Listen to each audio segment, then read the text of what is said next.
जय श्री राम भक्तजनों, आप सभी का स्वागत है श्री रामचरितमानस वार्षिक पाठ के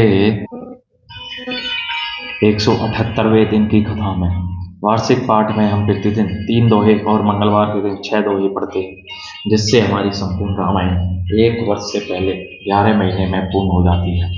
जिन भक्तजनों पे समय की कमी रहती है, वे प्रतिदिन 10 मिनट देकर श्री रामचरितमानस का पाठ करके अपने जीवन को सफल बना सकते हैं, अपने जीवन में सुख शांति प्राप्त कर सकते हैं, अपने जीवन में सफलता के नए मार्ग पर चल सकते हैं। श्री रामचरितमानस केवल भक्ति व आध्यात्मिकता के लिए ही नहीं, अपितु अपने जीवन स्तर को सुधारने के लिए, अपने जीवन में भक्ति को शामिल करके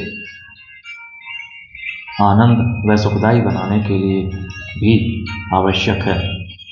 तो सभी से अनुरोध है कि वे आज से ही श्री रामचरितमानस का पाठ आरंभ करें और अपने जीवन में हुए बदलाव को महसूस करें और अपने जीवन में सुख व शांति प्राप्त करें, जो कि आज के भागदौड़ भरी जिंदगी में प्राप्त करना बहुत ही मुश्किल है।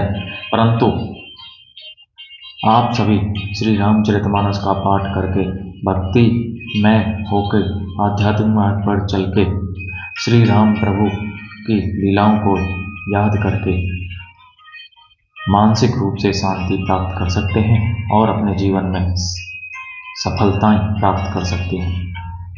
श्री रामचरितमानस का पाठ करने से पूर्व हम शिव शंकर भोलेनाथ व पार्वती माता को प्रणाम व आवाहन करते हैं, जिससे हमारी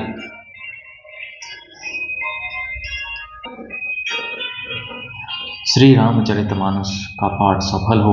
जिन्होंने सर्वप्रथम श्री राम नाम की रचना की और पार्वती माता को श्री राम नाम की कथा सुनाई, तत्पश्चात सभी गुरुजनों व सभी देव देवताओं को प्रणाम व आह्वान है कि वे भी हमारी श्री रामचरितमानस में सम्मिलित हों और हमें अपना आशीर्वाद प्रदान करें। तो शुरू करते हैं आज की कथा। जय सरस्वती माता, जय श्री गणेशाय नमः, जय बजरंगबली, जय श्री तुलसीदास जी, जय श्री वाल्मीकि जी की जय। जय ही लखी लख नहूं ते अधिक मिले मुदित मुनिराव, सो सीतापति भजन को प्रगट प्रताप प्रभाव, मंगल भवन मंगलहारी प्रभो दशरथ जर बिहारी। जिस निषाद को देख कर मुनिराज वशिष्ठ जी लक्ष्मण जी से भी अधिक उससे आनंदित होकर मिले, यह सब सीतापति श्री रामचंद्र जी के भजन का प्रत्यक्ष प्रताप और प्रभाव है। आरत लोग राम सबू जाना, करुणा कर सुजान भगवाना, जो जे ही भाए रहा अभिलाषी, ते ही गए तसी तसी रुख राखी। दया की खान सुजान भगवान श्री राम जी ने सब लोगों को दुखी मिलने के लिए व्याकुल जाना, तब जो जिस भाव से मिलने का अभिलाषी था उस प्रकार का रुख रखते हुए उसकी रुचि के अनुसार सानुज मिले बल माहू सब काहू, कीने दूरी दुखु दारुण दाहू। यह बड़ी बात राम के नाही, जिमी घट कोटि एक रवि छाही। उन्होंने लक्ष्मण जी सहित पल भर में सब किसी से मिलकर उनके दुख और कठिन संताप को दूर कर दिया। श्री रामचंद्र जी के लिए यह कोई बड़ी बात नहीं है। जैसे करोड़ों घड़ों में एक ही सूर्य की पृथक पृथक छाया प्रतिबिंब एक साथ ही दिखती है, मिली केवट ही उमगी अनुरागा, पुरजन सकल सराहई भागा। देखी राम दुखित में तारी, जनु सुबेली अबली में मारी। समस्त पुरवासी प्रेम में उमंग कर केवट से मिलकर उसके भाग्य की सराहना करते हैं। श्री रामचंद्र जी ने सब माताओं को दुखी देखा, मानो सुंदर लताओं की पंक्तियों को पाला मार गया हो। प्रथम राम भेंटी कैकई, सरल सुभाए भगति मति भे। पग परी कीने प्रबोधु बहोरी, काल कर्म विधि सिर धरी खोरी। सबसे पहले राम जी कैकई से मिले और अपने सरल स्वभाव दादा भक्ति से उसकी बुद्धि को तर्क कर दिया। फिर चरणों में गिरकर काल कर्म और विधाता के सिर दोष मढ़कर श्री राम जी ने उनको सांत्वना दी। भेंटी रघुवर मातु सब करी, प्रबोधु परितोषु। अम्ब ईस आधीन जगु, काहु न देय दोषु। मंगल भवन मंगलहारी, द्रवौ दशरथ जर बिहारी। फिर इस रघुनाथ जी सब माताओं से मिले उन्होंने सबको समझा बुझाकर संतोष कराया कि हे माता, जगत ईश्वर के अधीन है, किसी को भी दोष नहीं देना चाहिए। गुरुतीय पद बंदे दोहु भाई, सहित विप्रत जे संग आई। गंग गौरी सम सब सनमानी, देहि आशीष मुदित मृदु बामिनी। फिर दोनों भाइयों ने ब्राह्मणों की स्त्रियों सहित जो भरत जी के साथ आई थी, गुरु जी की पत्नी अरुंधति जी के चरणों की वंदना की और उन सब का गंगा जी तथा गौरी जी के समान सम्मान किया। वे सब आनंदित होकर कोमल वाणी से आशीर्वाद देने लगी। गही बद लगे सुमित्रा अंका, जनु भेंटी संपत्ति अति रंका। पुनि जननी चरणनी दो भ्राता, परे प्रेम व्याकुल सब गाता। तब दोनों भाई पैर पकड़कर सुमित्रा जी की गोद में जा चिपटे, मानो किसी अत्यंत दरिद्र को संपत्ति से भेंट हो गई हो। फिर दोनों भाई माता कौशल्या जी के चरणों में गिर पड़े। प्रेम के मारे उनके सारे अंग शिथिल हो रहे हैं। अति अनुराग अम्ब उर्लाए, नयन सने सलिल अनेवाए। तेहि अवसर कर हरस विषादु, किमी कभी कहे मुँह जिमी स्वादु। बड़े ही स्नेह से माता ने उन्हें हृदय से लगा लिया और नेत्रों से बहे हुए प्रेम आंसुओं के जल से उन्हें नहला दिया। उस समय के हर्ष और विषाद को कवि कैसे कहे, जैसे गूंगा स्वाद को कैसे बतावे।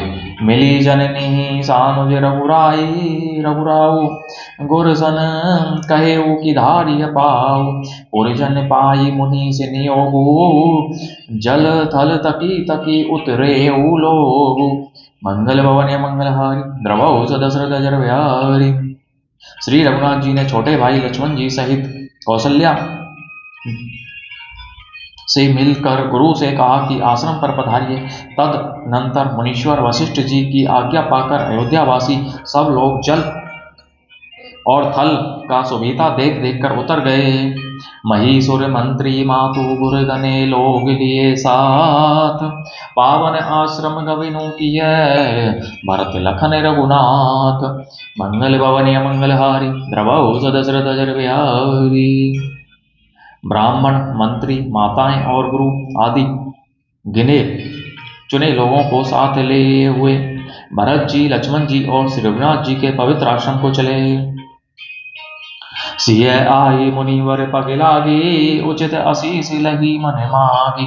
गुरुपति निहि मुनि तियन है समेता, मिली पैमु कही जाई न जेता।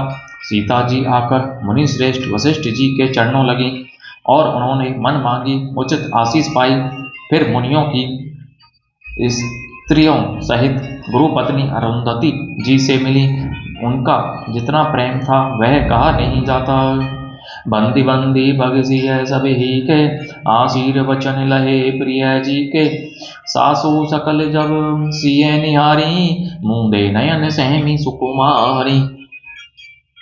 सीता जी ने सभी के चरणों की अलग अलग वंदना करके अपने हृदय को प्रिय अनुकूल लगने वाले आशीर्वाद पाए। जब सुकुमारी माता जी ने सब सासुओं को देखा तब उन्होंने सहम कर अपनी आंखें बंद कर लीं। परी बदक बस मन हुमाराली, कहा कि ने कर तार कुचाली। तिने सिय निरकी निपट दुखु पावा, सो सबो सही है जो देव सहावा। सासुओं की बुरी दशा देखकर उन्हें ऐसा प्रतीत हुआ मानो राजहंसिनियां बधिक के वश में पड़ गई हों। मन में सोचने लगी कि कुचाली विधाता ने क्या कर डाला। उन्होंने भी सीता जी को देखकर बड़ा दुख पाया और सोचा जो कुछ सदैव सहावे वह सब सहना ही पड़ता है। जनक सुता तव धरी धीरा, नील नलिन लोयन भरी नीरा। मिली सकल सासुन ने सिय जाई, ते ही अवसर करुणा मही छाई। तब जानकी जी हृदय में धीरज धर कर नील कमल के समान नेत्रों में जल भरकर सब सासुओं से जाकर मिली। उस समय पृथ्वी पर करुणा रस छा गई। लागे लागे पग सपिनी सिय, भेंटती अति अनुराग। हृदय असी सही प्रेम बस रही अहो भरी सोहाग। मंगल भवनी मंगलहारी द्रवौ सदशरथ जर विहारी। सीता जी सबके पैरों लग लग कर अत्यंत प्रेम से मिल रही हैं और सब सासुओं स्नेह बस हृदय से आशीर्वाद दे रही हैं कि तुम सुहाग से भरी रहो अर्थात सदा सौभाग्यवती रहो। बोलो जय सियापति रामचंद्र की जय। शिव शंकर भोलेनाथ जय, पार्वती माता की जय, सभी गुरुजनों सभी देव देवताओं की जय। तो इस प्रकार भक्तों आज की कथा का विराम यहीं पर होता है। बोलो जय श्यावर रामचंद्र की जय। श्री कृष्ण की जय। श्री घनश्याय नमः। जय तुलसी माता की जय। श्री तुलसीदास जी की जय। श्री वाल्मीकि जी की जय। जय सिया राम भरत जी की जय। लक्ष्मण जी की जय। शत्रुघ्न जी की जय। श्री दुर्गे माता की जय।